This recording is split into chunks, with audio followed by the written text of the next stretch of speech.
Alright, YouTube, another unboxing video, but a partial unboxing because I already opened it.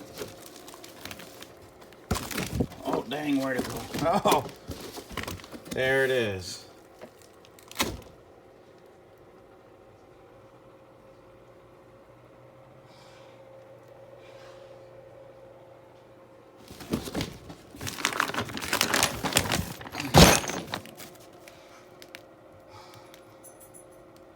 There you go, you can see right there what it's for. 4-link suspension.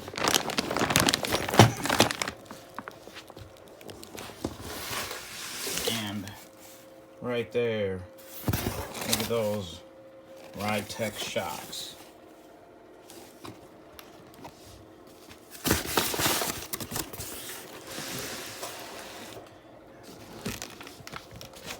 The other parts I'm getting cleaned up.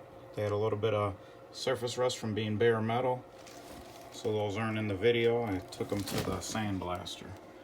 But there it is, 4-link conversion. Hopefully I can start working on it in the summertime, maybe even the spring. Depends if I ever get that Malibu done.